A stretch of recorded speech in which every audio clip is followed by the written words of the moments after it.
Remote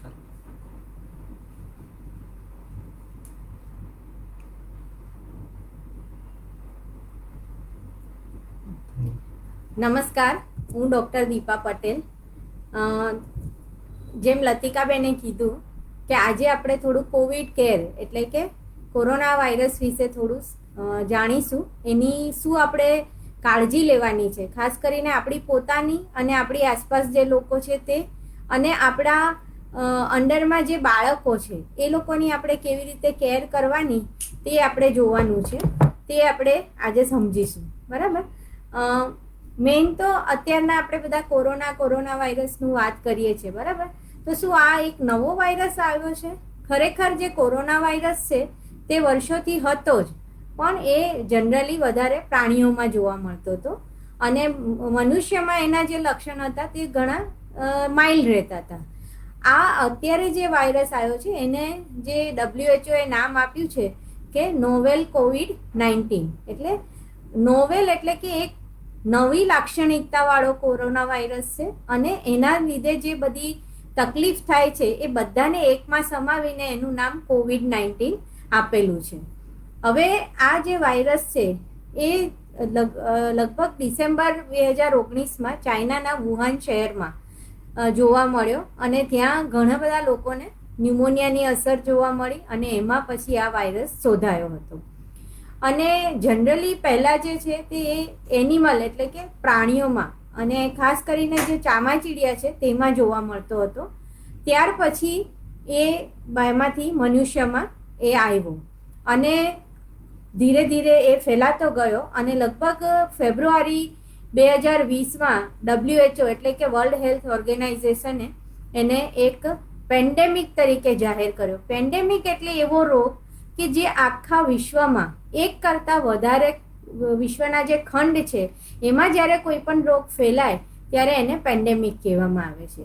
તો આ રોગ કેવી રીતે બધે ફેલાયો? એકચ્યુઅલી જ્યારે ચાઇનામાં આ રોગની શરૂઆત થઈ ત્યાર પછી એ છે તે ટ્રાવેલર્સ એટલે કે ઇન્ટરનેશનલ ટ્રાવેલર્સ મારફતે બીજે બધે ફેલાયો. જ્યારે લોકો એક દેશમાંથી બીજા દેશમાં મુસાફરી કરતા હતા એ પોતાની સાથે વાયરસ લઈ ગયા અને એમ કરતાં કરતાં એ ધીરે ધીરે ચાઇનાથી બીજા બધા બહાર દેશોમાં ફેલાયો. એક દેશમાંથી બીજા દેશમાં, એક ખંડમાંથી બીજા દેશમાં, અને અત્યારે એવી હાલત છે કે ઓવરઓલ આખું વિશ્વ આ રોગના સકંજામાં સંભળાયેલું છે.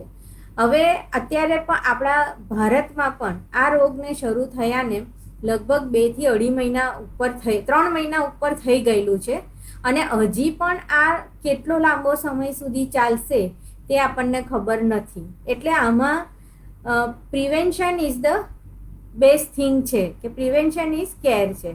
એટલે સૌથી પહેલાં આપણે આ રોગ કેવી રીતે ફેલાય છે તે સમજીશું અને એ ફેલાતો અટકાવવા માટે અથવા આપણે એના શિકાર ના બનીએ એના માટે આપણે શું કાળજી લેવાની છે તે આપણે થોડુંક જોઈશું. બરાબર.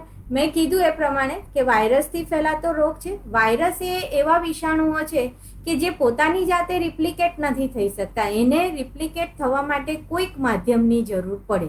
એટલે જ્યારે એ વાયરસ કોઈ પણ એક જગ્યાએ પડેલો છે, કોઈ સપાટી પર પડેલો છે જે નોન લિવિંગ છે, તો એ ત્યાં આગળ એનું રિપ્લિકેશન થઈ શકતું નથી. પણ જ્યારે એ મનુષ્યના કોન્ટેક્ટમાં આવે અને શરીરના કોષની અંદર એ જ્યારે પ્રવેશે છે ત્યારે એ કોષની બધી હેલ્પ લઈ અને ધડાધડ રિપ્લિકેટ થવા માંડે છે અને પછી રોગના ચિહ્નો એમાં જોવા મળે છે. હવે જનરલી જે આ વાયરસ છે, જે માણસને આનો રોગ લાગ્યો છે અથવા જે સંક્રમિત થઈ ગયેલું છે એ લોકો જ્યારે ખાંસી ખાય છે, બોલે છે, છીંક ખાય છે ત્યારે એના ઉચ્છ્વાસમાં આ વાયરસ છે તે બહાર નીકળે છે અને એ બહાર નીકળી અને જ્યારે બીજા માણસના નાક, આંખ કે કાનના એટલે મોંના સંપર્કમાં આવે છે તો એ બીજો વ્યક્તિ છે તે તેનાથી સંક્રમિત થાય છે. તબીબી ભાષામાં અમે એને ડ્રોપલેટ ઇન્ફેક્શન કહીએ છીએ. ડ્રોપલેટ ઇન્ફેક્શન એટલે ઉચ્છ્વાસમાં જ્યારે એ બહાર નીકળે, હવામાં ભળે અને સામેવાળો વ્યક્તિ કાં તો એના શ્વાસમાં જાય અથવા તો એ જ્યાં જગ્યાએ જ્યાં જ્યાં આ એનો ઉચ્છ્વાસ અડ્યો છે અને એ વાયરસ એ સપાટીને ઇન્ફેક્ટ કરેલું છે ત્યાં આપણે અડકીએ અને એ અડકેલા હાથ આપણા મોઢામાં, નાકમાં કે આંખમાં લાગે તો ડાયરેક્ટ વાયરસ છે તે આપણા શરીરમાં પ્રવેશે છે અને ધીરે ધીરે આપણને એની અસર જોવા મળે છે. ઘણીવાર એવું પણ થાય છે કે સામેલું વ્યક્તિ છે એનામાં આ વાયરસના કોઈ પણ સિમ્ટમ્સ નથી, જેને એસિમ્પ્ટોમેટિક કેરિયર કહેવાય છે, કે જેને કોઈ તકલીફ નથી થતી, પણ એવો માણસ પણ જ્યારે શ્વાસ લે કે ખાંસી ખાય કે છીંક ખાય તો એ વાયરસને હવામાં ભેળવે છે અને એનાથી બીજા લોકો જે છે તે ઇન્ફેક્ટેડ થઈ શકે છે કે સંક્રમિત થઈ શકે છે. જનરલી બીજા જે ફ્લૂ વાયરસ છે, એટલે કે જેને આપણે સાદી શરદી ખાંસી કહીએ, એવી રીતે જ આ વાયરસના લક્ષણો પણ શરૂ થાય છે. જ્યારે કોઈ માણસને સામેલા માણસનું ઇન્ફેક્શન લાગે છે તો લગભગ 1 થી 14 દિવસની અંદર જે માણસને ઇન્ફેક્શન લાગ્યું છે તેનામાં આ બધા લક્ષણ જોવા મળે છે. શું લક્ષણ હોય છે? તો કે જનરલી તાવ આવે છે, ગળામાં દુખાવો થાય છે, ગળામાં ખરાશ લાગે છે, ખાંસી આવે છે, ખૂબ થાક લાગે છે, અથવા તો એકદમ જ એને શરીરના સ્નાયુઓનો દુખાવો થાય છે, ખૂબ સખત માથું દુખે છે, ઘણીવાર શ્વાસ લેવામાં તકલીફ પડે છે. અને ઘણા બધા જે બાળકો છે, ખાસ કરીને જે બાળકો છે ને, એમાં એવું કહેવાય છે કે ગેસ્ટ્રોઇન્ટેસ્ટિનલ સિમ્ટમ્સ વધારે જોવા મળે છે. અને અમે અત્યારે એઝ અ તબીબ એ જોઈ પણ રહ્યા છે કે ઘણા બાળકોને ફક્ત કાં તો પેટમાં દુખે છે, કાં તો ઝાડા થાય છે, અથવા તાવ અને ઝાડા થાય છે. એટલે બાળકોમાં જે છે તે ડાયેરિયા એ મેઇન કોવિડનું લક્ષણ અત્યારના આપણા ત્યાં ઇન્ડિયામાં જોવા મળે છે. અને એક બહુ એનું સિમ્ટમ્સ કહેવાય કે એક એવું સાઇન છે કે ઘણા બધા જે મોટા છે, કે જે લોકો થોડા સમજદાર છે, એટલે બાળકો પણ જે લગભગ સમજો કે 10 વર્ષથી ઉપરના છે, એ લોકોની એક કમ્પ્લેન એવી હોય છે કે એમને સડનલી શ્વાસમાં જે આપણે ગંધ પારખવાની શક્તિ છે તે ઓછી થઈ જાય છે. એટલે એમને કોઈ પણ જાતની કોઈ પણ વસ્તુની સુગંધ કે દુર્ગંધ આવતી નથી અને એમના મોઢામાંથી ટેસ્ટ જતો રહે છે. અને ખાસ કરીને ગળ્યા અને ખારી વસ્તુનો ટેસ્ટ એ લોકોને જતો રહે છે. આ સિમ્ટમ્સ હવે WHO એ પણ એના સિમ્ટમ્સના લિસ્ટમાં ઉમેરેલા છે. એટલે બાળકોમાં અને મોટાઓમાં જે સિમ્ટમ્સ છે એ ઓલમોસ્ટ સેમ છે, પણ અત્યાર સુધી એવું જોવા મળ્યું છે કે બાળકોમાં જે એના લક્ષણો છે એ ઘણા માઇલ્ડ, એટલે કે ઓછી તીવ્રતાવાળા હોય છે, જ્યારે આ જ બધા લક્ષણો જે છે તે મોટી ઉંમરના વ્યક્તિમાં થાય તો એ ઘણા સિવિયર હોય છે. અને ખાસ કરીને જે કોમ્પ્લિકેશન આના લીધે થાય છે તે મોટી ઉંમરની વ્યક્તિ, એટલે કે જે 60 વર્ષથી ઉપરના વ્યક્તિઓ છે, અથવા જેને સાથે બીજી કોમોર્બિડિટી છે. કોમોર્બિડિટી એટલે કે જે લોકોને હાઈ બ્લડ પ્રેશર છે, જે લોકો બીજી કોઈ બીમારીથી પીડાઈ રહ્યા છે, કે ડાયાબિટીસ છે, કે જેમને કેન્સર છે અને કેન્સરની ટ્રીટમેન્ટમાં છે, અથવા તો જેમને આગળ કંઈ હાર્ટના એટલે હૃદયરોગ સંબંધિત તકલીફ થયેલી છે, આ લોકોમાં જ્યારે પણ કોરોના વાયરસ લાગે છે તો એના લક્ષણ સિવિયર પણ હોય છે અને ઘણી બધી વખત એ જાન લેવા પણ એમનામાં નીકળે છે.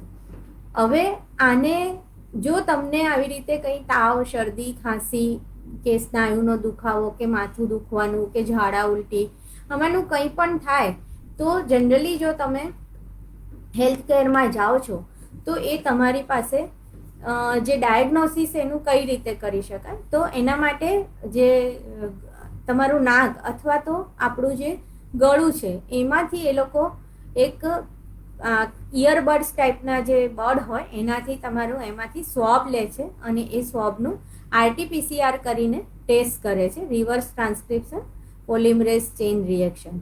હવે આ ટેસ્ટ કરવાથી કોરોના વાયરસનો તમને ઇન્ફેક્શન લાગ્યું છે કે નહીં, તમે પોઝિટિવ છો કે નહીં તે ખબર પડે છે. જનરલી તમને એકવાર ઇન્ફેક્શન લાગે એના 3-4 દિવસથી જો કરવામાં આવે તો આ ટેસ્ટ પોઝિટિવ આવી જાય છે.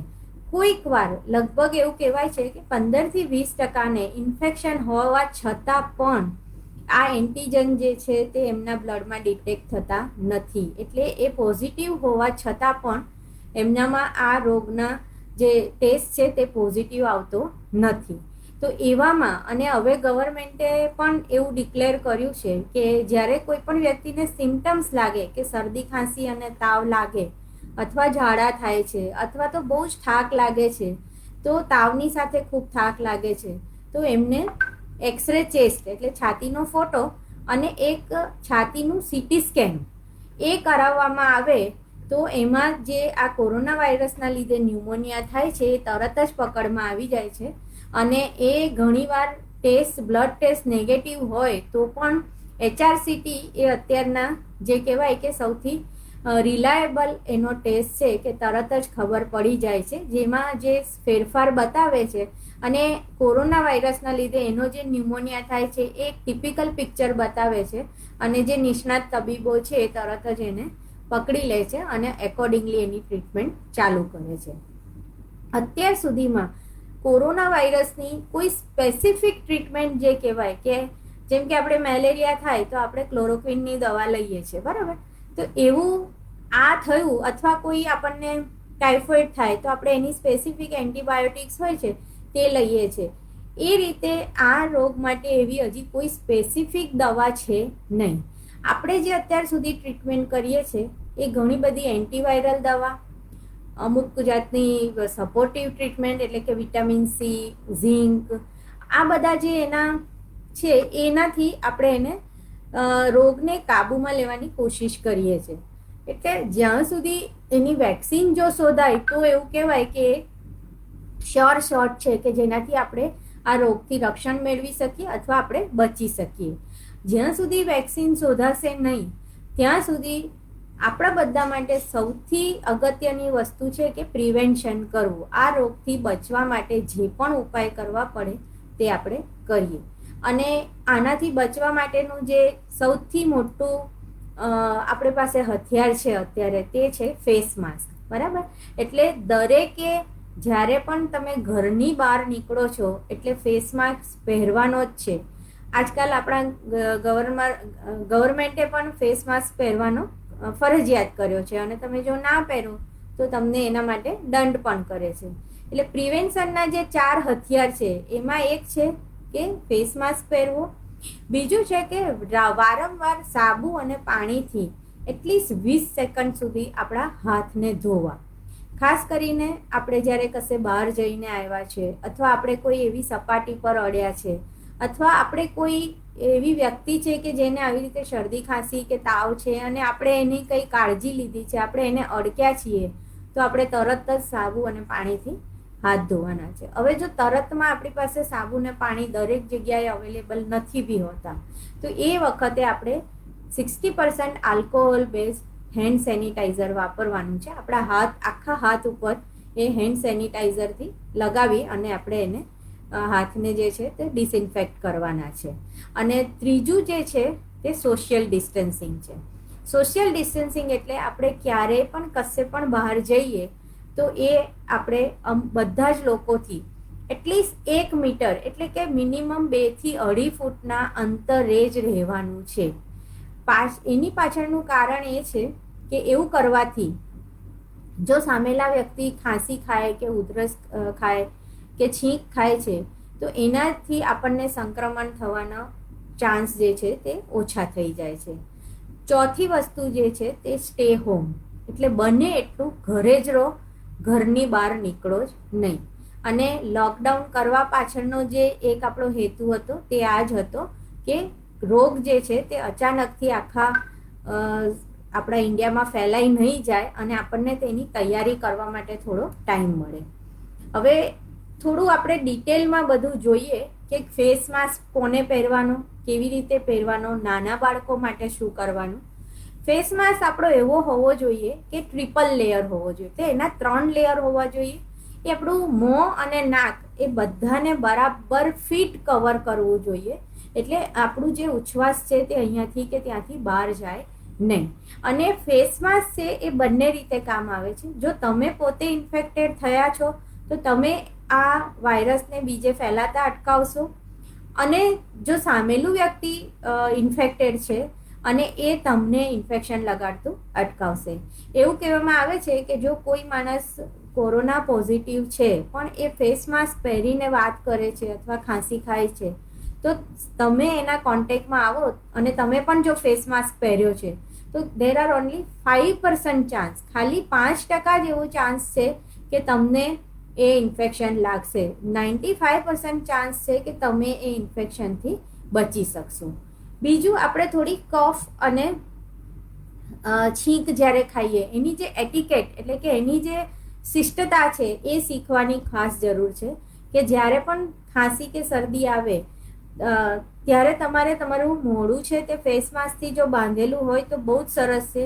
તમે ધારો કે ઘરે છો, તમે ફેસ માસ્ક પહેરેલો નથી, તો પછી તમારા હાથમાં તમે એક ટિશ્યુ પેપર રાખી શકો છો અને જ્યારે પણ ખાંસી કે છીંક આવે તો એ તમે મોઢા પર રાખવું અને એ ટિશ્યુ પેપરને બરાબર બાંધી બંધ કરી અને ડસ્ટબિનમાં નાખી દેવાનું રહે છે. અને આ કર્યા પછી તમારે પોતાના હાથ સાબુને પાણીથી એટલીસ્ટ 20 સેકન્ડ સુધી ધોવા ખૂબ જરૂરી છે.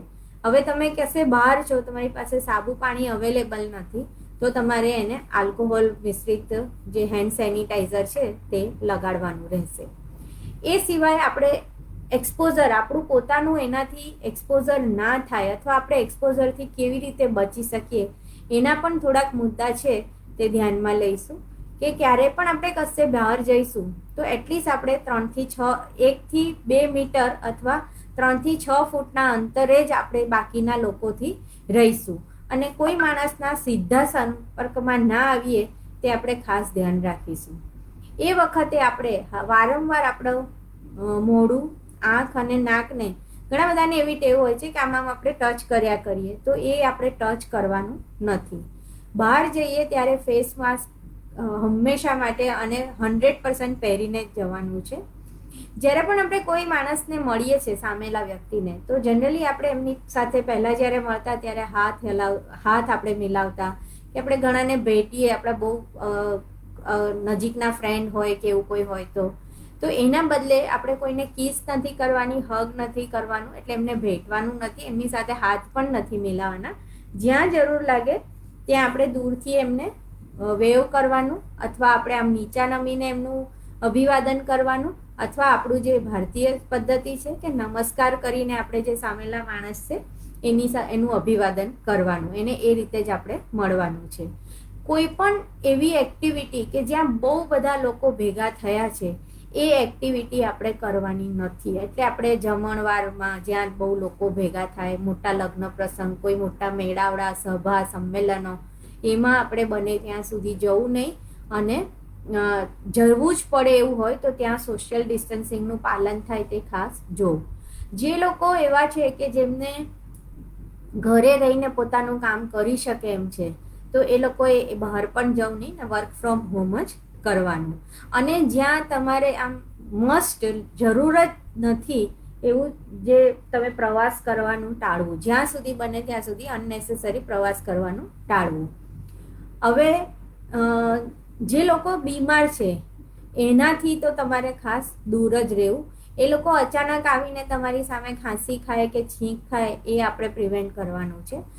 જરૂર ના હોય ત્યાં સુધી હોસ્પિટલ કે અધર મેડિકલ ફેસિલિટીમાં પણ આપણે જવું નહીં, કારણ કે ત્યાં ઇન્ફેક્ટેડ પર્સન આવેલા હોય અને એ ઇન્ફેક્શન આપણને લાગવાની પૂરેપૂરી શક્યતા રહેતી હોય છે.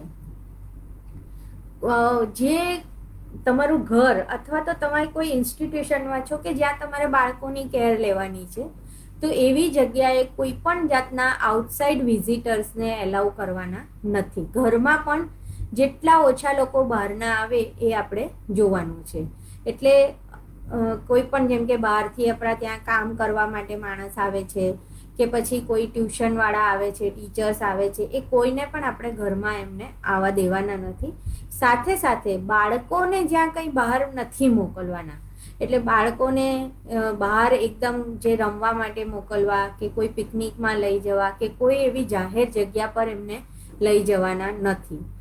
તમે જ્યારે પણ એવું થાય કે તમે કશે ગયા છો અને બહારથી કોઈ વસ્તુ લઈને આવ્યા છો તો એ વસ્તુને તમારે તરત જ લાવીને પહેલાં ધોઈ નાખવાની. જેમ કે શાકભાજી હોય તો પહેલાં એને બરાબર પાણીથી ધોઈ નાખવાની છે અને પછી એને થોડી વાર પાણીમાં રહેવા દેવાની છે.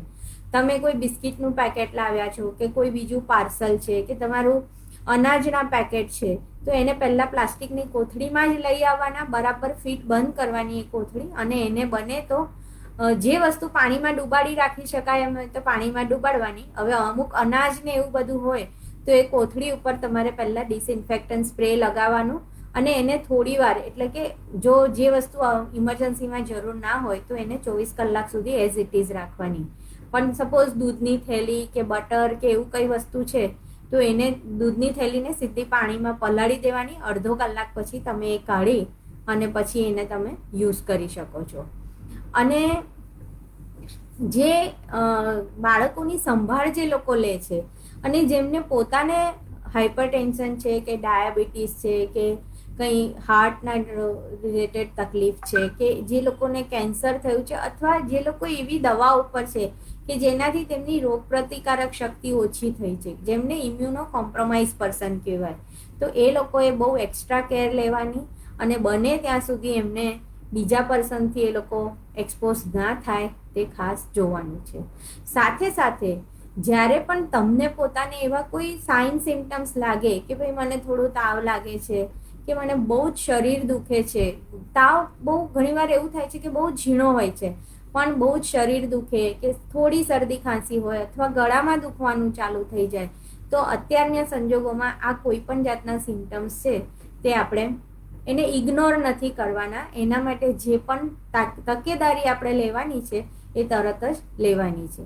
એક બીજી વસ્તુ કહેવાની રહી ગઈ કે આપણે જ્યારે ઇન્સ્ટિટ્યુશનમાં અથવા ઇવન આપણા ઘરમાં પણ બાળકો જ્યારે જે નાના બાળકો છે, તો જે લોકો 2 વર્ષથી નાના બાળકો છે એને આપણે ફેસ માસ્ક પહેરાવી શકશું નહીં, પણ મોટા જે 2 વર્ષથી ઉપરના બાળકો છે અને 2 થી સમજો કે 7-8 વર્ષના બાળકો કે જે સમજી શકતા થાય ત્યાં સુધીના, એ લોકોના બાળકોને જ્યારે પણ આપણે ફેસ માસ્ક પહેરાવશું તો એની સાથે એક કેરટેકરે ઓલવેઝ રહેવું, કારણ કે કોઈક વાર ફેસ માસ્કથી પણ સફોકેશન થાય અને બાળક માટે જીવનું જોખમ બની જાય, અથવા એની જો દોરી છે તે કોઈ વાર નીચે ઉતરી જાય ને જો ગળામાં રમતા રમતા ફાંસો કે એવું લાગી જાય તો બાળક માટે એ જીવનું જોખમ થઈ શકે.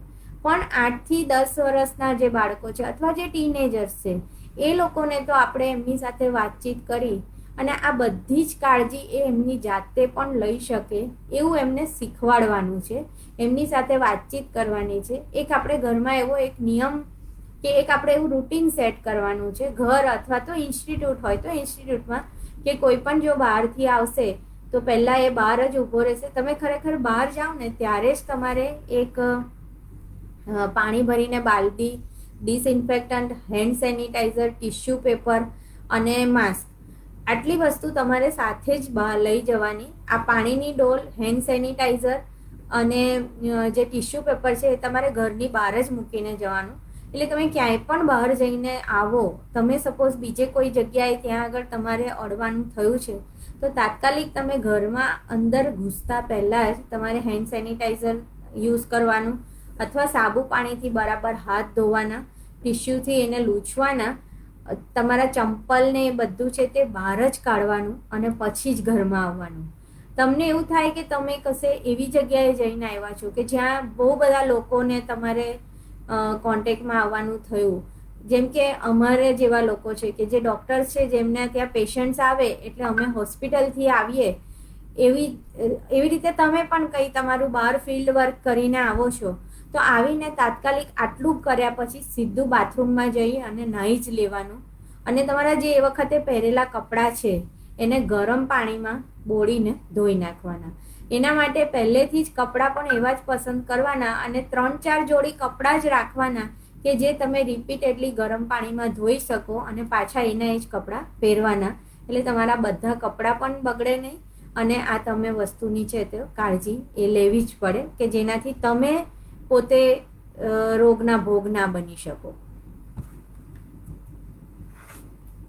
હવે આપણે જ્યારે બહાર જઈએ ત્યારે અને એવું થવાનું જ છે, હવે 3 મહિના થઈ ગયા છે કે કોઈ કામ માટે આપણે બહાર જવું પડશે કે આપણું પોતાનું જે આપણું જે સર્વિસ છે કે કામ છે એના માટે પણ આપણે બહાર તો જવું જ પડશે. તો જ્યારે પણ આપણે બહાર જઈશું તો માસ્ક પહેર્યા વગર આપણે બહાર નહીં જઈશું. સેનિટાઈઝર, પછી ડિસ્પોઝેબલ બેગ, ટિશ્યુ પેપર, આ બધું આપણે આપણા જે નાનું પાકીટ કે જે આપણું વોલેટ હશે એમાં રાખીશું. જ્યાં પણ બહાર જવાનું થાય બને એટલું પબ્લિક ટ્રાન્સપોર્ટનો યુઝ નહીં કરવાનો, એટલે કે જે આપણે ત્યાં બસ ચાલતી હોય કે રિક્ષા હોય કે એમાં નહીં જવાનું. બને તો આપણા પોતાના પ્રાઇવેટ વેહિકલ પર જ જવાનું રાખવાનું. અને જ્યારે પણ આપણે કામ માટે બહાર નીકળીએ ને તો બધું કામ એક જ ધક્કે પતાવીને જ ઘરે આવવાનું, એટલે વારે વારે બહાર જવાનું ને અંદર આવવાનું ના થાય. માસ્ક જે આપણે પહેરેલો હશે તે ઘરે આવીને કેવી રીતે કાઢવાનો છે કે માસ્કને તમે જ્યારે પણ માસ્ક પહેરો છો તો જે માસ્કની બહારની સરફેસ છે ત્યાં વારે વારે ટચ કરવાનું નથી, ત્યાં બને ત્યાં સુધી ટચ કરવાનું જ નથી. એટલે માસ્ક જે કાઢવાનો હોય તે અહીંયા એની જે દોરી કાન પર હોય ત્યાંથી જ કાઢવાનો અને એને આમ જ પકડી અને જે ડિસ્પોઝેબલ બેગ છે એમાં નાખી દેવાનો અને એ પાછો જે ડિસ્પોઝેબલ માસ્ક હશે તો એને બેગમાં નાખીને એને પછી ડિસ્કાર્ડ કરી દેવાનો છે. અને જો રીયુઝેબલ માસ્ક પહેર્યો છે અથવા તમે કોટનનો 3 લેયરનો કપડાનો માસ્ક બનાવેલો છે તો એને તરત જ આપણે એ ગરમ પાણી, સાબુ અને પાણીવાળું ગરમ પાણી જે છે એમાં નાખી દેવાનો, અડધો કલાક રહેવા દેવાનો, પછી ધોઈને એને બરાબર જો તડકો હોય તો તડકામાં જ સૂકવી દેવાનું છે. જ્યારે પણ આપણે બહારથી ઘરમાં આવીએ છીએ ત્યારે તમારી જે ચાવી છે, મોબાઈલ છે, તમારું પર્સ છે અને તમારો હાથ છે એ બધાને થોડું સેનિટાઈઝ કરવાનું. એટલે ત્યાં આગળ એને બધાને એના પર પણ જે આપણું આલ્કોહોલ બેઝ સેનિટાઈઝર છે તે લગાવી દેવાનું અને એને પછી ત્યાં સુકાવા મૂકી દેવાનું. એટલે એ બહાર કશે આ વસ્તુ અડી હોય કોઈ પણ એવી ઇન્ફેક્ટેડ સરફેસ પર તો એનું ઇન્ફેક્શન આપણને લાગે નહીં. જો ઘર અને જ્યાં આવું જેમ કે હોસ્પિટલ છે, હેલ્થ કેર ફેસિલિટી બીજી કોઈ છે અથવા જે ઇન્સ્ટિટ્યૂટ છે કે જે ચાઇલ્ડ કેર કરી રહેલા છે એ લોકોએ જે સરફેસ છે એને પણ રિપીટેડલી તમારે એટલે રોજ એટલીસ્ટ 1 થી 2 વાર તમારે એ સરફેસને પણ ક્લીન અને ડિસઇન્ફેક્ટ કરવી પડે. અને ખાસ કરીને એવી સરફેસ કે જ્યાં વારે વારે લોકો અડ્યા કરતા હોય, જેમ કે કોઈ આપણું બિલ્ડિંગ હોય એમાં લિફ્ટ હોય તો લિફ્ટના બટનને લોકો વારે વારે અડકતા હોય, અથવા દાદરની જે રેલિંગ હોય ત્યાં આગળ છે, તમારું જે વર્ક પ્લેસ હોય તો ત્યાં ટેબલ છે, દરવાજાના હેન્ડલ છે, લાઇટની સ્વિચ છે, પછી કોમ્પ્યુટર જો હોય યુઝ કરતા હોય તો એ કોમ્પ્યુટરના કીબોર્ડ્સ છે, હેન્ડલ છે, ડેસ્ક છે, બરાબર, ફોન છે, ટોયલેટમાં જ્યાં એના સીટ છે, આ બધી વસ્તુ છે કે જ્યાં લોકોની વારે વારે એ લોકો ટચ કરતા હોય. તો આને તમારે એટલીસ્ટ સાદા જે ડિટર્જન્ટ હોય એના પાણીથી પણ સાફ કરી અને પછી એને પાછું સાદા પાણીથી ધોઈ નાખો તો એ પણ ચાલે. જો તમારે સગવડ હશે તો સોડિયમ હાઇપોક્લોરાઇટ 1% સોલ્યુશન, એનાથી આ બહુ જ સરસ ડિસઇન્ફેક્ટ થઈ જતું હોય છે. એટલે લિક્વિડ બ્લીચ આવે એ લિક્વિડ બ્લીચમાં 50 ml બ્લીચ લેવાનું અને એમાં 500 ml પાણીમાં નાખી એટલે 1% એ બની જાય અને પછી એને આપણે બધી જે સરફેસ છે એને આપણે ક્લીન કરી દેવાની. હવે આવું જ્યારે પણ આ અત્યારના થયું છે તો આ બધી વસ્તુથી આપણે પહેલાં મેન્ટલી પ્રિપેર થવાનું છે અને પહેલાં તો એક્સેપ્ટ કરવાનું છે કે હા આ તકલીફ છે, આ રોગ અત્યારના પેન્ડેમિક ચાલી રહ્યો છે અને આનાથી આપણે આપણા બાળકોને, આપણી અંડર કેરમાં જે બાળકો છે તે, આપણી પોતાની જાતને અને આપણા ઘરના જે વડીલો છે બધાને આપણે બચાવવાનું છે. અને થોડીક એસેન્શિયલ વસ્તુ એવી પણ છે કે જે તમે તમારી ઇન્સ્ટિટ્યૂટમાં રાખી શકો છો, જેમ કે એક થર્મોમીટર છે, કંઈ તાવ કે એવું આવે તો તરત જ આપણે માપી શકીએ. ડિસ્પોઝેબલ ને રીયુઝેબલ માસ્ક ઘણા જથ્થામાં રાખવાના, ડિસ્પોઝેબલ ગ્લોવ્સ રાખવાના, કારણ કે અમુક વાર આપણે બીજા વ્યક્તિની કેર કરવાની હોય તો આપણે આપણી પોતાની સેફટી માટે પણ ગ્લોવ્સ પહેરીને કરવાનું. સેનિટાઈઝરનો મેં કીધું એમ લિક્વિડ બ્લીચ કે જેનાથી આપણે આ સોડિયમ હાઇપોક્લોરાઇટ સોલ્યુશન બનાવી શકીએ અને આપણે બધી સરફેસ છે એને ડિસઇન્ફેક્ટ કરી શકીએ. ડિસ્પોઝેબલ બેગ, ટિશ્યુ પેપર અને ઇમરજન્સી મેડિસિન, ખાસ કે જે લોકો ઉંમરવાળા છે જેમને ઘણી બધા એવા હોય ને કે બ્લડ પ્રેશર છે, બીપી એટલે ડાયાબિટીસ છે, એની દવા ચાલતી હોય તો આની તમારે 1-2 મહિનાની જે દવા છે અથવા કોઈ બીજા રોગ માટે, જેમ કે ઘણા નાના બાળકો હોય એમને ખેંચ આવતી હોય અને એ લોકો ખેંચની દવા પર છે, તો એમની જે દવાઓ છે એનો એટલીસ્ટ 1-2 મહિનાનો જથ્થો આપણે આપણી પાસે રાખવાનો. એ સિવાય આપણે જે આપણા નજીકના લોકલ ફિઝિશિયન છે એની સાથે પણ એક એમનો કોન્ટેક્ટ નંબર, અથવા આપણને કંઈ તકલીફ થાય તો આપણે ઇમરજન્સીમાં કોને મળશું એ કોન્ટેક્ટ નંબર પણ બધા આપણે હાથ વગા રાખવાની ખૂબ જરૂર છે. હવે ધારો કે મારા ઘરમાં કોઈ બાળક છે અને એ બાળકને ઘરમાં અથવા ઇન્સ્ટિટ્યૂટમાં કોઈ બાળક છે જેને મેં ઉપર જણાવ્યા એવા લક્ષણ દેખાય, તો મારે શું કરવાનું? તો આવું ક્યારે પણ થાય તો સૌથી પહેલાં તો બાળકને ઘરમાં જ રાખવાનું છે, એને ઘરની બહાર જવા દેવાનું નથી. અને જે ઘરના બીજા વ્યક્તિઓ છે અથવા ઇન્સ્ટિટ્યૂટના બીજા વ્યક્તિઓ છે એનાથી આ બાળકને અલગ કરી દેવાનું છે, બાળકને એક અલગ રૂમમાં રાખવાનું છે. અને એની કેર માટે, કારણ કે જો બાળક નાનું છે તો એના માટે કોઈ વ્યક્તિએ એની કેર કરવી પડશે, તો ફક્ત એક જ વ્યક્તિ અપોઇન્ટ કરવાની અને એ જ વ્યક્તિ એ બાળકની કેર લે તે જોવાનું. અને એ બાળક જો નાનું છે કે જે 5 વર્ષથી નાનું હોય, જે પોતાની કાળજી નથી લઈ શકતો, એને ખૂબ શરદી થઈ હોય, એનું નાક વહેતું હોય, તો એમને ગ્લોવ્સ પહેરીને ટિશ્યુ પેપર સાથે જ એક પોતે પણ પહેલાં ફેસ માસ્કને પહેરવાનું અને ગ્લોવ્સ અને ટિશ્યુ પેપરથી એ બાળકને સાફ સફાઈ કરવાની. અને જો બાળક થોડું મોટું છે, 2-5 વર્ષથી મોટું છે, તો એને ફેસ માસ્ક પહેરાવી જ રાખવાનો. અને ખાસ કરીને જ્યારે બીજું કોઈ વ્યક્તિ એ રૂમમાં આવે ત્યારે તો એ બાળકને સમજાવવાનું કે તારે માસ્ક પહેરીને જ રાખવાનું છે. અને જ્યારે પણ એ બાળક કશે, એવું કહેવાય છે કે જે બાળકને લૂઝ મોશન ને એવું થાય તો એ લૂઝ મોશનમાં પણ વાયરસ સેટ થતા હોય છે, એટલે એ જ્યારે પણ બાથરૂમને યુઝ કરે તો એ પછી બાથરૂમને પાછું હાઇપોક્લોરાઇડ સોલ્યુશનથી ધોઈ નાખવાનું, અથવા તો એ પોસિબલ હોય તો એના માટે અલગ જ બાથરૂમ રાખવાનું. એટલે આ થઈ કાળજી કે જ્યારે કોઈને બાળકને કોઈ પણ જાતના સિમ્ટમ્સ આવે તો. હવે જો તમને પોતાને આમાંથી કોઈ પણ સિમ્ટમ્સ દેખાય છે કે તમે તાવ આવી ગયા, અથવા તમને ખાંસી શરદી દેખાય છે, અથવા તમને એવું લાગે છે કે મને બહુ જ તાવ સાથે થાક ને એવું છે, તો સૌથી પહેલાં તમારે હોમ ક્વોરન્ટાઇન થઈ જવાનું, આઇસોલેશનમાં જતા રહેવાનું. એટલે કે આપણે ઘરની બહાર નીકળવાનું નહીં. આપણને આવા કોઈ પણ સિમ્ટમ્સ લાગે એટલે ફરજિયાત આપણે ઘરમાં પણ હોઈએ તો ફેસ માસ્ક પહેરેલો જ રાખવાનો. અને ખાસ કરીને જ્યારે પણ આપણને ખાંસી કે છીંક આવે ત્યારે ટિશ્યુ પેપર યુઝ કરવાનો અથવા માસ્ક બાંધેલો જ રાખવાનો. અને એ ટિશ્યુ પેપર છે એને યોગ્ય રીતે નિકાલ કરવાનો.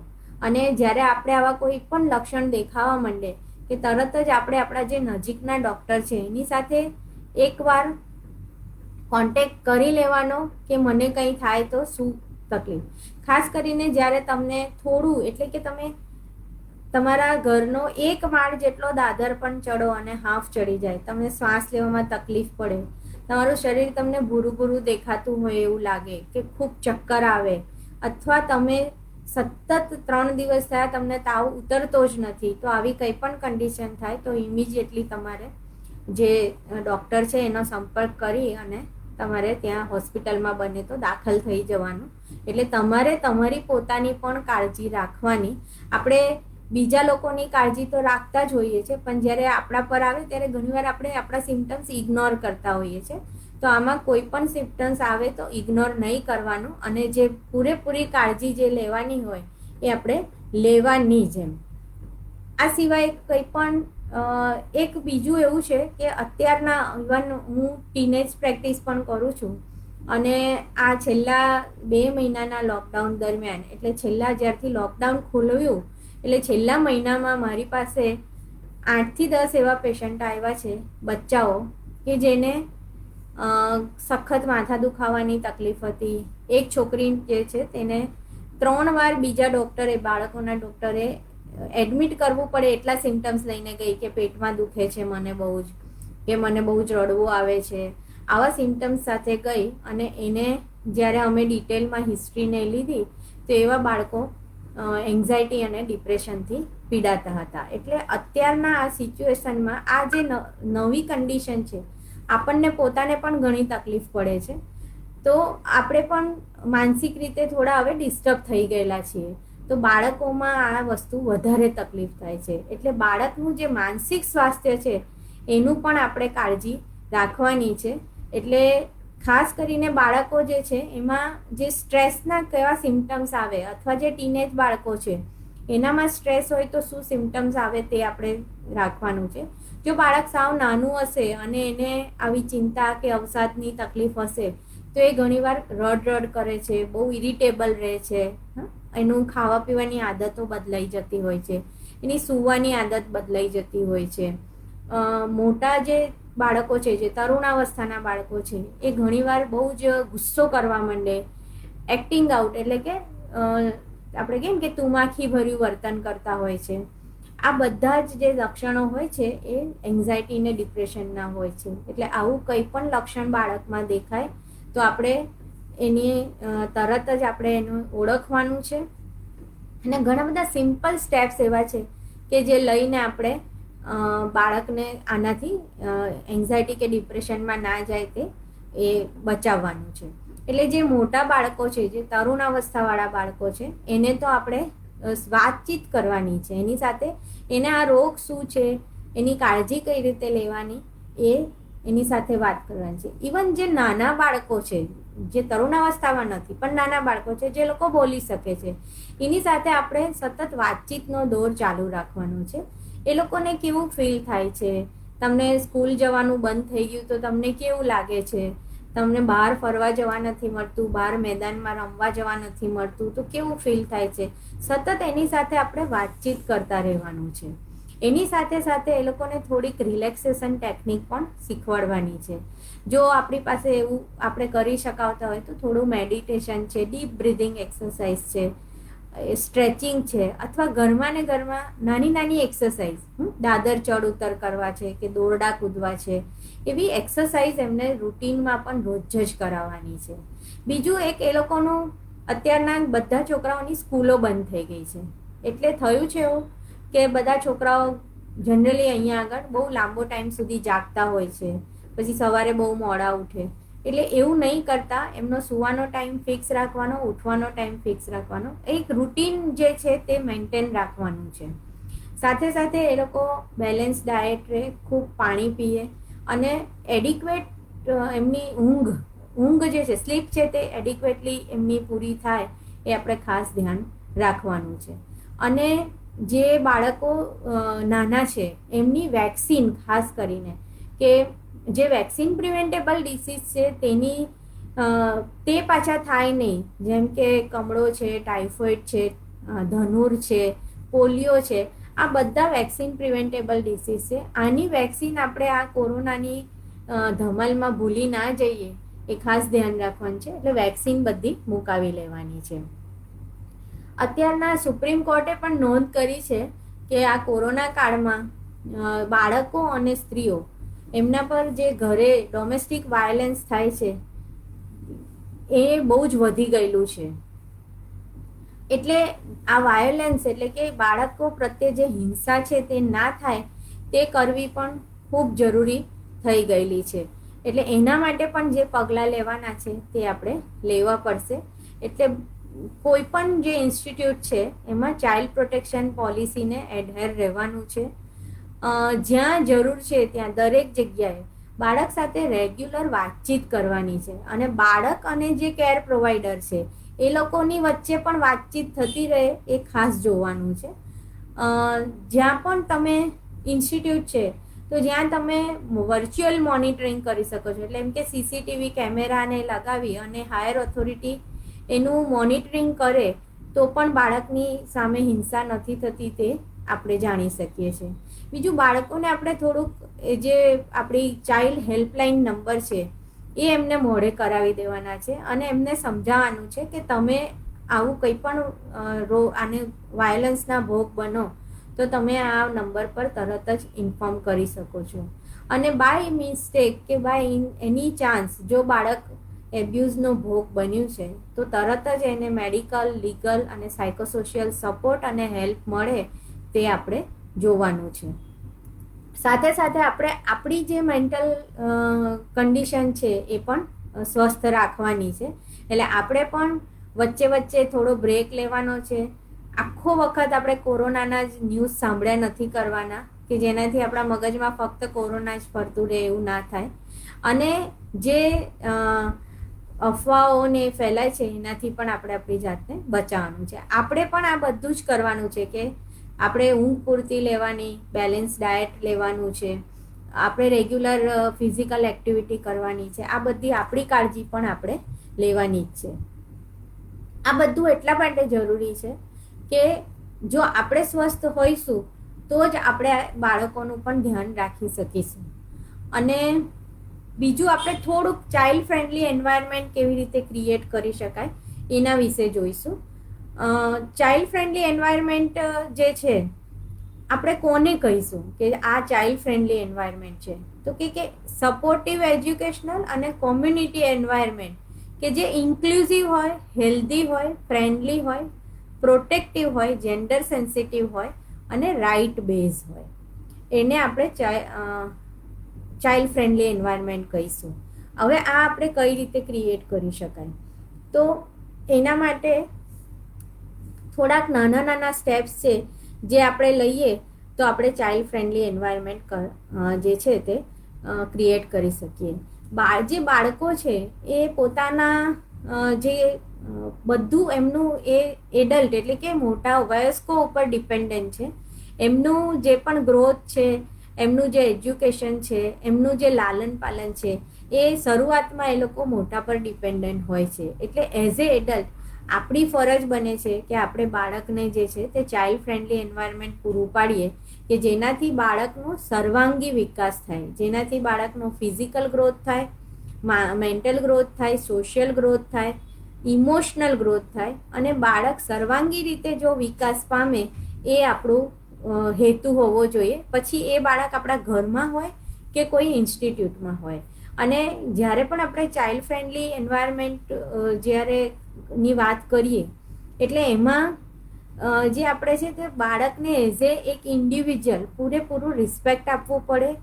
બાળકના જે રાઇટ્સ છે કે જે એના હક છે એનું આપણે બરાબર પાલન કરવું પડે.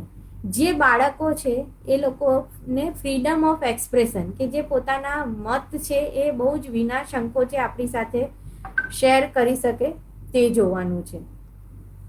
બાળકો અને શિક્ષકો એ બંને વચ્ચે એક સુમેળભર્યું વાતાવરણ હોય. શિક્ષકો અથવા તો કેર ગીવર્સ એની વચ્ચે એક સુમેળભર્યું વાતાવરણ હોય અને જે બાળકની કેરમાં મોટા લોકો છે એ બાળકને સતત કેર અને પ્રોટેક્શન એટલે કે એને ખૂબ સક્ષમ એને પ્રોટેક્શન પૂરું પાડે, એના હિતનું રક્ષણ કરે એ આપણે જોવાનું હોય છે.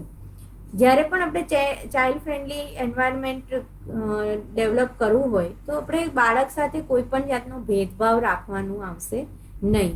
અને બાળકને કોઈ પણ રીતે માનસિક, શારીરિક રીતે આપણે એને ટોર્ચર કરી નહીં અને એનું બધી રીતે આપણે વિકાસ કરીએ તેવું જોવાનું છે. હવે કોઈ પણ જે ઇન્સ્ટિટ્યૂટ અથવા તો સ્કૂલ છે એ ચાઇલ્ડ ફ્રેન્ડલી છે એવું આપણે ક્યારે કહી શકીએ? તો એ ચાઇલ્ડ સિકિંગ અથવા ચાઇલ્ડ ઇન્ક્લુઝિવ હોય, ચાઇલ્ડ સેન્ટર્ડ હોય, પછી એ ઇફેક્ટિવ હોય કે જેનાથી નોલેજ એને મળે, હેલ્ધી અને પ્રોટેક્ટિવ એન્વાયરમેન્ટ સ્ટુડન્ટ્સને પૂરું પાડે અને જેન્ડર સેન્સિટિવ હોય અને બાળકના વિકાસમાં એ જ્યારે ફેમિલી, કોમ્યુનિટી એ બધાને જ્યારે એ ઇન્ક્લુડ કરે ત્યારે એ વસ્તુ ચાઇલ્ડ ફ્રેન્ડલી છે તેવું આપણે એને કહી શકીએ. ચાઇલ્ડ ઇન્ક્લુઝિવ એટલે ચાઇલ્ડ કોઈ પણ બાળક છે. આપણા ત્યાં ઘણી બધી વાર એવું આપણે જોઈએ છે કે આ તો આ નાતનો છે એટલે કોઈ પણ બાળકને તમે એની નાત જાત, એનું કલર, એની કોઈ પણ જાતની ડિસેબિલિટી એના વગર, કોઈ પણ જાતના ભેદભાવ વગર એ ઇન્સ્ટિટ્યૂટ છે તે બાળકને રાખે ત્યારે એને ચાઇલ્ડ સિકિંગ અથવા ચાઇલ્ડ ઇન્ક્લુઝિવ કહેવાય. બાળકના હિતનું એ કોઈ પણ જે બાળક છે એના હિતનું એ લોકો રક્ષણ કરે તો એ ચાઇલ્ડ ફ્રેન્ડલી કહી શકાય. અને કોઈ પણ એ ઇન્સ્ટિટ્યૂટ હોય એ ચાઇલ્ડ સેન્ટર હોય એટલે જ્યાં બાળક જ મધ્યવર્તી, બાળક જ કેન્દ્રમાં છે અને કોઈ પણ જે એક્ટિવિટી કે કોઈ પણ પ્રોગ્રામ થાય છે એમાં હંમેશા બાળકને સેન્ટરમાં રાખીને કરવામાં આવે છે. બાળકનું જે ભલું છે અથવા બાળકનું હિત છે તે જોઈને જ એને કરવામાં આવે છે. બાળકને પૂરું હેલ્થ અને સેફટી બંને વસ્તુ એ પૂરી પાડતા હોય છે. એટલે આ રીતે આપણે ચાઇલ્ડ ફ્રેન્ડલી એન્વાયરમેન્ટ એને ડેવલપ કરી શકીએ. એક ખાસ મુદ્દો ચાઇલ્ડ ફ્રેન્ડલીમાં અત્યારના જે છે કે આપણે એને જેન્ડર સેન્સિટિવ બનાવવાના છે. અત્યારના બહુ જ વુમેન્સની અગેન્સ્ટમાં વાયલન્સ, સેક્સ્યુઅલ એબ્યુઝ આ બધું થતું હોય છે. અને સુપ્રીમ કોર્ટે પણ મેં કીધું એમ નોટ કર્યું કે during this lockdown also there are many cases of domestic violence અને એ ઇન્ક્રીઝ થયેલા છે. એટલે એ માટે આપણે બાળકોને નાનપણથી જ જો જેન્ડર સેન્સિટિવ બનાવશું કે ભાઈ બંને જેન્ડર છે, મેલ અને ફિમેલ, એ બંને ઇક્વલ છે, બંનેને ઇક્વલ ચાન્સ મળવો જોઈએ ભણવા માટેનો, ખોરાકનો, બધી રીતે બાળકને જે ઇક્વલ ચાન્સ આપણે આપી શકીએ. અને જે પહેલાંની માન્યતા છે કે ભાઈ છોકરો છે તો એ બહાર રમવા જઈ શકે, છોકરીએ ઘરમાં જ રહેવાનું, છોકરીએ ઘરકામ કરવાના, છોકરો ઘરકામ ના કરી શકે, આવા બધા જે જેન્ડર બેઝ સ્ટીરિયોટાઇપ છે એ ધીરે ધીરે આપણે દૂર કરવાની કોશિશ કરવી પડે. અને જે કેરટેકર અને ટીચર્સ છે એ લોકોએ પણ બધી ફેસિલિટી છે એમાં ગર્લ્સ ફ્રેન્ડલી હોય એ ખાસ જોવાનું. જો કોઈ ઇન્સ્ટિટ્યૂટ હોય તો છોકરાને છોકરી સાથે રાખતા હોય તો છોકરીઓ થોડી મોટી થઈ જાય તો એના માટે અલગથી બાથરૂમની વ્યવસ્થા કરવી કે આવા જે નાના નાના પોઈન્ટ છે એનું ધ્યાન રાખવું પડે. અને બોયઝ માટે પણ કે બોયઝ એટલે એ લોકો મારામારી કરી શકે, ધમાલ કરી શકે, ગાળો બોલી શકે, એ બધું કરવાથી પણ એમને પ્રિવેન્ટ કરવાનું. એટલે સેફ અને નોન વાયોલન્ટ એન્વાયરમેન્ટ બધા જ બાળકો, ચાહે ગર્લ છે કે બોય છે, એને આપણે આપવાના છે. અને ઇક્વલ રાઇટ્સ એ લોકોને મળવા જોઈએ તો આપણે એ ચાઇલ્ડ ફ્રેન્ડલી એન્વાયરમેન્ટ છે એવું કહી શકાય. અને આની શરૂઆત પહેલાં આપણે ઇન્ડિવિજ્યુઅલ લેવલથી કરવાની છે, પછી આપણે કોમ્યુનિટીમાં જઈએ અને પછી રાષ્ટ્રવાદ એટલે કે આપણે પૂરા ભારતમાં આ વસ્તુ કરવાની છે. એના માટે જ્યારે નેશનલ લેવલની વાત આવે તો પછી આપણે આપણા જે બધા લોઝ ને એ છે એમાં પણ જે ચાઇલ્ડ ફ્રેન્ડલી લોઝ જેમ બને એમ આપણે કરવાના છે. કારણ કે બાળકો જે છે તે આપણા દેશનું ભવિષ્ય છે. એટલે આપણે બાળકોને તો ખાસ સાચવવાના છે, એમનો બરાબર ગ્રોથ થાય તે આપણે જોવાનું છે. એઝ એ રિસ્પોન્સિબલ એડલ્ટ કે આપણે આ બાળકોના જે હિત છે એનું આપણે રક્ષણ કરવાનું છે. આ સિવાય તો જે બધા પોઈન્ટ હતા એ મેં મોટાભાગના કવર કરેલા છે. તમને કંઈ કોઈ ક્વેશ્ચન્સ પૂછવા હોય કે એવું કંઈ હોય તો તમે આમાં કોમેન્ટમાં લખી શકો છો કે જેથી કરીને હું એના આન્સર આપી શકું. હજી આપણી પાસે 5-10 મિનિટનો ટાઈમ છે.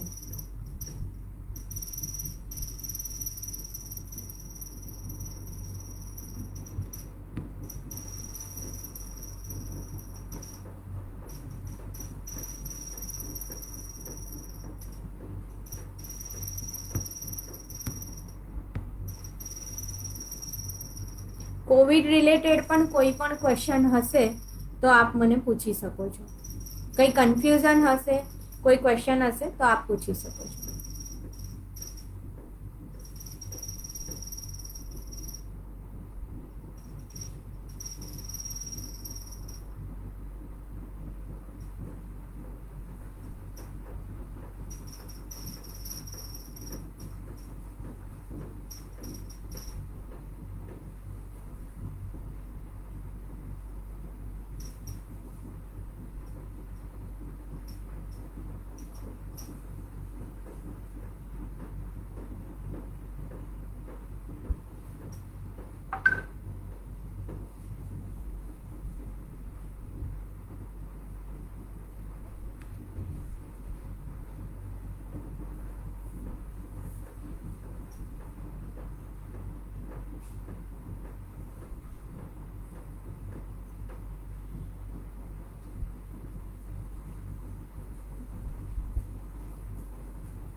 મને લાગે છે કોઈને કોઈ ક્વેશ્ચન નથી.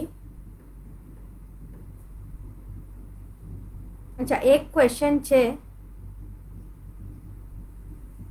કે how to deal with epidemic situation time with older age person.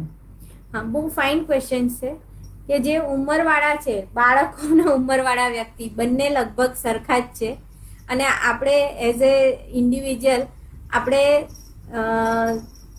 બંનેની કેર ઇક્વલી લેવી પડે એવું છે. એટલે જે ઉંમરવાળા વ્યક્તિ છે, 60 વર્ષથી ઉપરના છે, એમને તો ફરજિયાતપણે, ભલે અત્યારે લોકડાઉન ખુલી પણ ગયું છે, એમને બહાર જવા દેવાના નથી. એમને જો આગળ કોઈ ડિસીઝ હોય તો એમની દવા ને એ બધું એ લોકો રેગ્યુલરલી લે એ જોવાનું છે. Social distancing, hand wash, sanitization આ બધું બધાને જ લાગુ પડે છે. એટલે આપણે એમને સમજાવતા રહેવાનું છે કે તમે આ તમારી કાળજી લેતા રહો.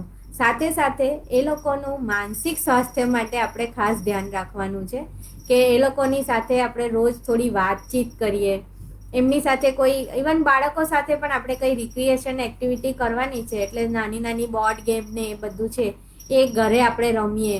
એમને કંઈ મ્યુઝિક ને એવું સાંભળવું ગમતું હોય તો આપણે એમને એ લગાવી આપીએ.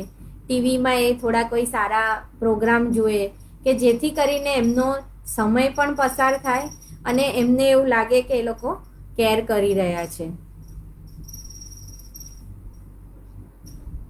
હા હા, એ હું લખ્યું, હું જવાબ આપ્યો.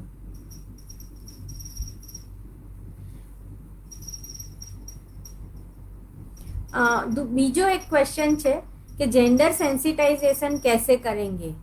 तो जेंडर सेंसिटाइजेशन हम किसको बोलेंगे? पहले तो जेंडर बायस जो है वो अपने को सोचते हैं.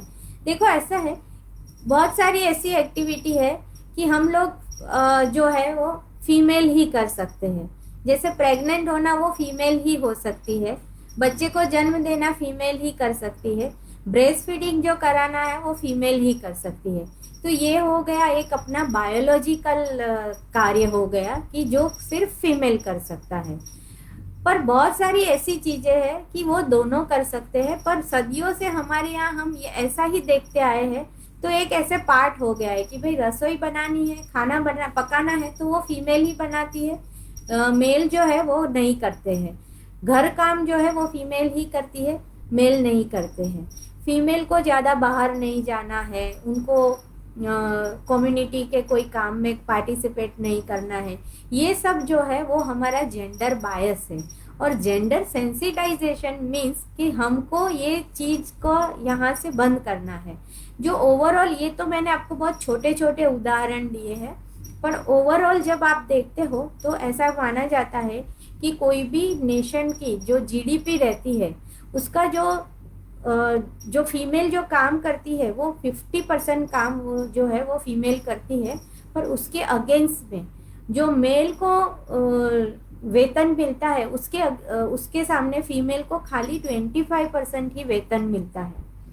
तो हम यदि इक्वल करते हैं, फीमेल को और मेल को इक्वली ट्रीट करते हैं, तो फीमेल को भी जो मेल को मिलता है उतना ही वेतन मिले, उनको इतने ही राइट्स मिले, उनका उतना ही सम्मान हो, और ओवरऑल जो हमारा नेशन का ग्रोथ है वो भी हो सकता है.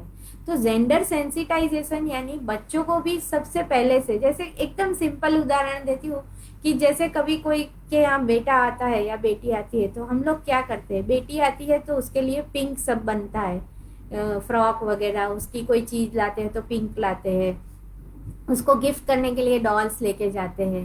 तो सेम वे लड़का हो तो उसके लिए ब्लू कलर का आता है.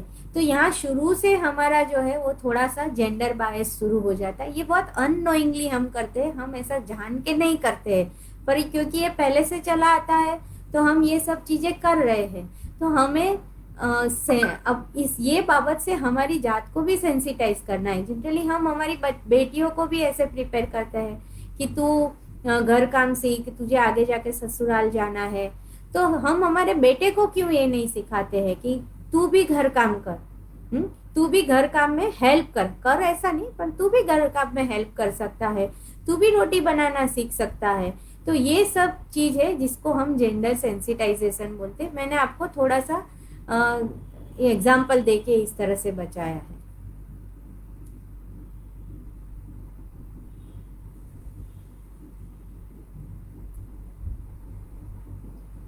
एक और क्वेश्चन है कि ma'am, old age person get sometimes rigid to wear mask and deny to take immunity medicine, how to make them understand madam.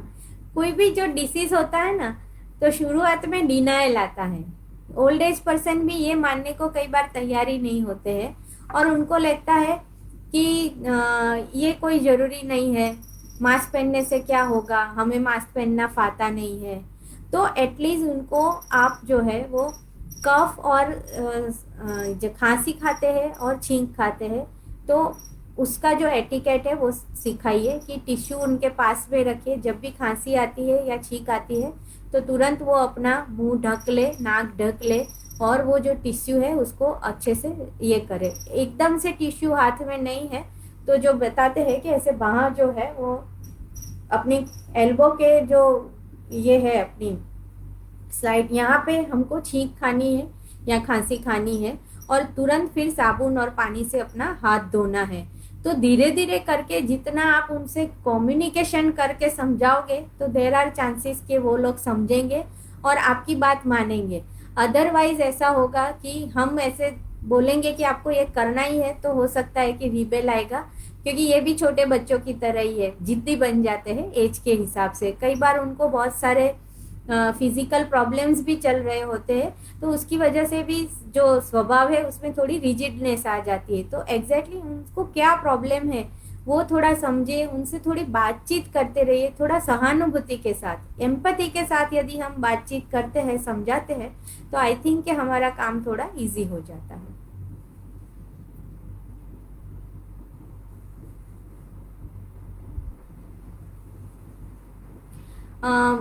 प्रीत सोलंकी है, उन्होंने लिखा है कि जेंडर सेंसिटाइजेशन का कोई मॉड्यूल हो तो शेयर कर सकते हैं। तो I will definitely do it. मैं ये जो मैडम थे जो कोऑर्डिनेट कर रहे थे उनसे बात करके आपके साथ जरूर शेयर करूंगी। We will have material this thing.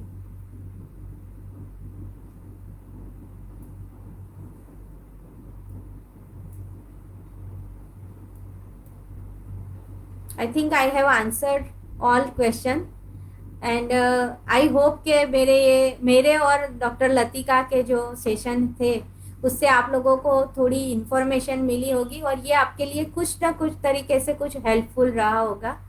तो thank you very much for child protection society Dadra Nagar Haveli Diu and union territory, and thank you for giving us this chance.